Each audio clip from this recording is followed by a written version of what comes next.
thank you to all the performers who are performing tonight and donating their time. I hope everybody enjoys it. Okay, firstly, for those of you who don't know me, my name is Sonya. I am a physical therapy student currently studying in the UK. And I spent the last year gaining work experience abroad. And that's how I ended up in Nepal, in Kathmandu at Khagendra New Life Center. So I'm just going to tell you a little bit about what it is. So here we go. It was a continuation of the Ryder Cheshire House Foundation, which was founded in 1983. And Lady Diana actually came to visit it a while back, and she promised lots of funds, but those were never put into effect, actually. Khagendra New Life Home is a residential home, and it has 55 residents and 11 staff members. They accept all ages, and all of these people are severely disabled. It is also associated with the Nepali Disabled Association. So it provides nursing, daily care, physiotherapy, and social care. The residents do have to pay a fee, otherwise it would not be possible to run Khagendra. They pay $61 per month. And just to give you a rough estimate, in Nepal, the average monthly salary is $324. However, most of these patients come from rural areas of Nepal, so that salary actually falls down to $84. So you can imagine how hard it is for loved ones to send their disabled relatives or brothers and sisters to Khagendra. Khagendra is solely run by sponsors abroad. The government does not support Khagendra, and it is not supported by any NGOs in Nepal or anywhere else. Some of the sponsors are located in Sweden, the UK, the US, Australia, and Canada. Michael McGowan is a very active member of First Chance Nepal, which is a charity based in the UK. He's been coming to Nepal, to Khagendra for years, and he's been contributing a lot of time and a lot of money towards their projects. Recently, he raised $5,000 for a solar panel for the roof. So I've decided to choose him as my representative for this, organizing the funds that come in tonight. He's a focal point for all of these sponsors all over the world, and he ensures that the money goes to the appropriate causes that they're meant to go to. Khagendra has one physiotherapist. His name is Subhash. He's right there. Unfortunately, he's also acting as an administrator, so at the moment he has no time for his physiotherapy duties. In fact, when I was there, I acted as the only physiotherapy, and he dealt with all of the administration matters. I'd like to talk to you about some of the patients' stories. So this is Krishna. He was working in Malaysia when he had his accident. He's only 25 years old. He was actually weightlifting, and a heavy barbell fell down on his neck. He became paralyzed from the neck down, and he was in a coma for 3 months. He could not speak for 6 months. And this is him now. He has spent 2 years in Khagendra, and he considers it his home. He would not want to go home now. In Nepal, the people consider that those who are disabled are actually being punished for their wrongdoings in their past life. They shun the disabled people from society and don't offer any support. So the sad reality is that Krishna is very lucky to be at Khagendra. And unfortunately, if he were not, I doubt he'd be alive now.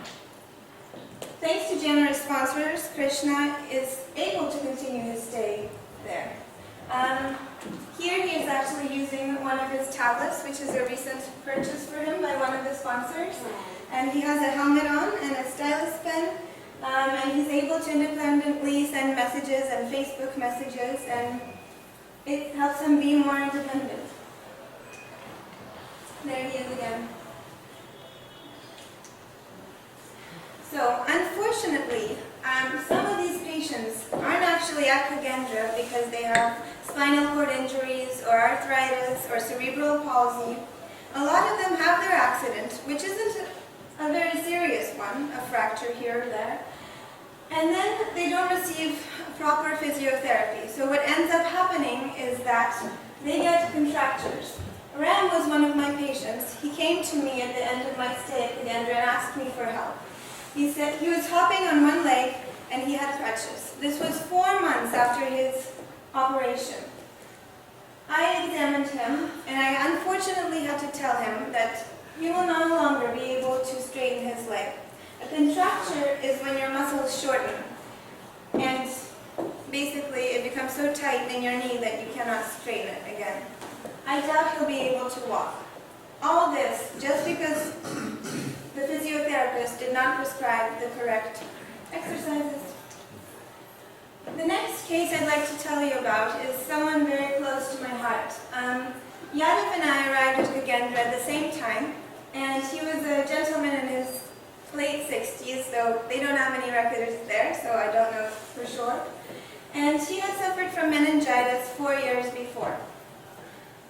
He was left in a rural, he was from a rural part of Nepal, and his family was fairly uneducated. So they left him in bed for days and days and days. And unfortunately, he had contractures in both of his legs, and he wasn't able to walk, let alone sit up in bed without someone supporting him. So you can see that's his wife there, and she's propping him up. Unfortunately, Yadov passed away 3 months after I was there. I believe that his quality of life did improve in his treatments because 2 months in, he was able to sit up by holding the edge of the bed. And I think this gave him hope and definitely a better quality of life. It promoted his independence. And that's why I think Kagendra is really important. The cause of his death I still don't know because of the poor record keeping in Kagendra. So there are many, many challenges that Kagendra faces. Some of them, there are no cleaning supplies, the kitchens, patients' rooms, toilets, just the walking area. In fact, when I worked there, I had to provide my own cleaning supplies just because there were none. There's a lack of medical supplies. There are no bandages or catheters, which the patients need on a daily basis.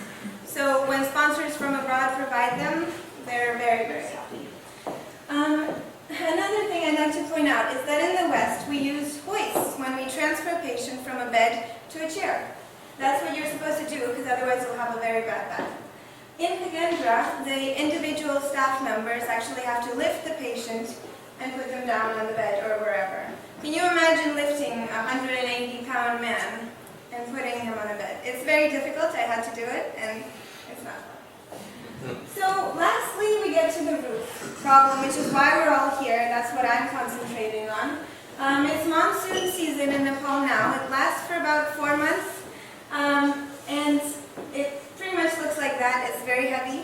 And the roof is leaking like a sieve at the moment, into the kitchens, into the patient's rooms, onto the equipment, onto the medical supplies. It ruins the furniture. It's not a whole lot of fun. So the roof, those are the pictures. So that's one of the patients just in her room. You can see how badly the rooms are looking. The total cost of the roof will be $30,000 in total. Individuals all over the world are working towards this sum, and I'm just raising $2,000. It's a small part, but I think when lots of people will do this, we'll get there eventually. And a group of volunteers have started working on this goal about 2 years ago.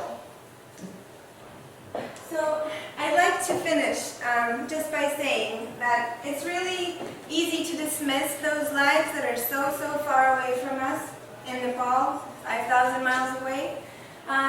But I'd like to read you a quote from a 16th century poet. His name is John Donne, and I think he will say this better than I ever will.